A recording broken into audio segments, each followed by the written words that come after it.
तो गाइस हम अपने पहुंच गए हैं लोकेशन पे जहां से हमें माल लोड करना है। और जैसे ही हम पहुंचे तो हमें पता चला माल तैयार नहीं था। फिर हमने भाई से बोला कि भाई ने जल्दी जल्दी लोड कर दिया एकदम तैयार करके बेहतरीन तरीके से। फिर हम निकल पड़े गाड़ी लेकर। आगे हमें रोड पे दिख गई एक जिम्मी, और जिम्मी भाई ने मॉडिफाई करवा रखी थी जेड ब्लैक से, एलॉय व्हील लगवा के दी तगड़े हिसाब में। और सिद्धू मूसे वाले के फ़ोटो भी लग रही है खिड़की पे। भाई यू देखिए फाइनली लुक उसका क्या बेहतरीन लग रही। और फिर हम गए, भैया जाम लग रहा आगे मेन रोड पर, तो हमने गांव में कर निकाल दिया। और गांव में देखो गांव का रास्ता इतना टूटा फूटा। हम इस रास्ते पे इसलिए आए कि वहाँ दूसरे रास्ते पे मेन रोड पे एकदम जाम लग रहा था। तो भैया हमने सोचा कि गांव में कर निकाल लेंगे, पर गांव का तो रास्ता ही एकदम बेकार हुआ पड़ा क्योंकि बारिश हुई आज से पहले दिन। तो भैया बहुत ही बेकार बुरा हाल है। और जितने भी यहाँ से जा रहे हैं सब इसीलिए जा रहे हैं कि हम जल्दी पहुँचे, जाम से छुटकारा पाएँ। और फिर हमें आगे जाकर पता चला कि भैया कॉलेज की छुट्टी है, तो आगे लग रहा जाम। और यहाँ से गाड़ी निकल ली तो ये ऑल्टो वाला भैया हमारे ऊपर ही चढ़ाया जा रहा, रुकने को तैयार ही नहीं। फिर हम पहुँच गए मेन हाईवे पे, मेरठ एक्सप्रेस वे पे। फिर आगे जाते जाते हमने देख ली एक जीप वाले भैया पीछे लगा दी करते एकदम, भैया रेस लगाने को तैयार। और आगे हमें दिख गया मेरठ का बोर्ड। हाँ, यही रोड पे जाना हमें सीधा सीधा।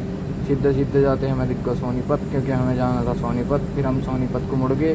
फिर भैया हमारे आगे चल रही है ट्रक, और ट्रक को हमने ओवरटेक करने की कोशिश करी, पर ट्रक वाला भैया हमें साइड देने को तैयार नहीं था। फिर जैसे तैसे हमने जाके पीछे रखा चलाते चलाते। सोच तो रहे कि जैसे ही थोड़ा सा इंगे हो गया तो हम भगा के ले जाएंगे, पर यूँ भैया साइड ना दे रहा। फिर जैसे तैसे इन्होंने एकदम साइड में लगाया, भाई ने पंजा दबाया सूतम साथ, सीधा लगा दी टूल पे।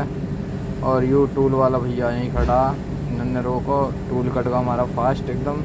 और फिर हम आगे बढ़ते ही दिख गई हमें एक बलेरो में ये आंटी देख के हंस रही, क्योंकि आंटी कर रहा है काम हाईवे पे तोड़ फोड़ का। तो चलते गए हम भैया, आगे मिल गया हमें टूल। ये टूल बड़ा फेमस है। फिर हमें टूल के पास जाते ही देखा कि टूल पर तो बड़ा तगड़ा जाम लग रहा, तो हमने लगा दी भैया लाइन में। यू किया वाला भैया हमारे आगे लगा दिया एकदम से कट मार के। तो कोई बात नहीं, ये तो जल्दी क्लियर हो जाएगा, ये लाइन ज़्यादा तेज़ चल रही ही। तो हमारा नंबर आया हमारे टूल कट का, फिर हम आगे चले गए। फिर हमें चलते हमें दिख गई एक दूसरा टूल। ज़्यादा ना सोनीपत वाले रूट पे ही हमें दूसरी टूल मिल गई। तो हमें या टूल पे हमारे आगे चल रही है फॉर्चूनर, हमने लगा दिया फॉर्चूनर वाले भाई के पीछे।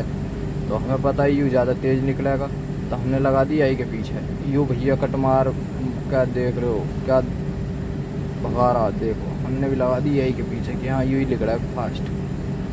तो इन भैया ने एकदम कंटेनर के पीछे लगाई। कंटेनर वाले भैया को पता नहीं क्या कोई पैसा वैसा ना होंगे फास्टैग में, तो हमारे कट ना रहे होंगे, फिर सेंसर वगैरह में दिक्कत आ गई होगी। तो यूँ भैया यहीं खड़ा रहा। तो थोड़ी देर में कंटेनर भैया का यूँ कट गया टूल। फिर हम आगे निकल गए। फिर यूँ हम बढ़ गए इंडस्ट्रियल एरिया सोनीपत में। फिर यूँ भी कैंटर वाला भैया आगे चल रहा। आगे चलते चलते भैया हमें गोल चक्कर से मुड़ना। हाँ, तो हमने देख लिया फाइनली बिल में नाम देख लिया, कंपनी का नाम यूरा, कि हाँ यही कंपनी है, हमने कंफर्म हो। ठीक है, तो गाइस लाइक करें, कमेंट करें, और आगे ब्लॉग देखने के लिए हमें सब्सक्राइब करें।